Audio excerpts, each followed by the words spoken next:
Hi అండి అందరికీ. ఎలా ఉన్నారు? బాగున్నారా? మేము కూడా చాలా బాగున్నాం. ఏంటి పొద్దున్నే వీళ్ళింట్లో ఉన్న కరివేపాకంతా తీసి చూపిస్తుంది అనుకుంటున్నారా? ఏం లేదండి. 2 వర్షాలకి కరివేపాకు బాగా ఎగిరొచ్చేసి చాలా చెట్టు నిండా బావుందండి. అసలైతే చెట్టయితే చాలా బావుంది.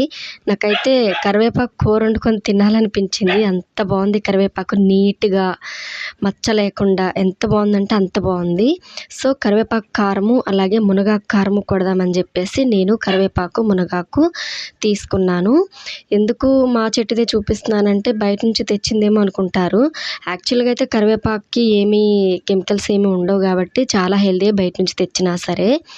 దీన్ని శుభ్రంగా వాష్ చేసి ఎండబెట్టుకున్నాననమాట. తర్వాత మా నాన్న ఏం చేశాడంటే కరివేపాకుని, మునగాకుని కలిపేశాడు తెలియక. నేను ఆరబెట్టిందని అటు ఇటు పోతుందని.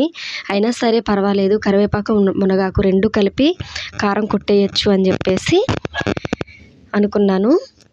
సో, చూస్తున్నారు కదా, ముందు ఒక మూకుడు పెట్టుకొని కాసింత మీరు కరివేపాకు, కారం ఎంత కొట్టుకోవాలనుకుంటున్నారో దానికి తగినంత ధనియాలు, జీలకర్ర గోధుమ రంగు వచ్చే వరకు వేపుకోవాలి.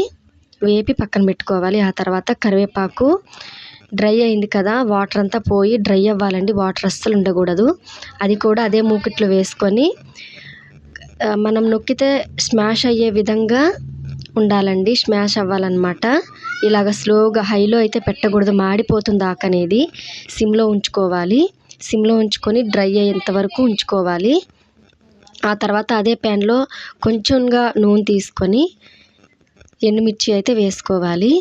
మనం ఎంత క్వాంటిటీలో కావాలనుకున్నామో అంత వేసుకోవాలి. నేనైతే ఇలా వేసుకున్నాను. మీరైతే ఎలా చేస్తారో తప్పకుండా కామెంట్ చేయండి. మీరు కనుక నా వీడియోస్ ఫస్ట్ టైం చూస్తున్నట్టయితే సబ్స్క్రైబ్ చేసేయండి. ఇలా ముందుగా ధనియాలు పౌడర్ చేసి పక్కన పెట్టుకోవాలండి. మొత్తం ఒకేసారి అంటే మిర్చి నలకపోవచ్చు, జీలకర్ర నలక్కపోవచ్చు. సో, అది పక్కన పౌడర్ పెట్టుకున్న తర్వాత ఇలా కరివేపాకు, మునగాకు కలిపింది కూడా ఇలా వేపి పక్కన పెట్టుకున్నాం కదా, ఇది కూడా పౌడర్ చేసేసుకోవాలి. ఆ తర్వాత మిర్చి కూడా పౌడర్ చేసేసుకోవాలి. విడివిడిగా చేసుకోవాలి. కలిపితే ఏంటంటే కలిపి కూడా చేసుకోవచ్చు, కానీ ఒకటి నలిగితే ఒకటి నలగదని ఉంటుంది కదండి. అట్లా తర్వాత నేనైతే ఇలా చేస్తాను.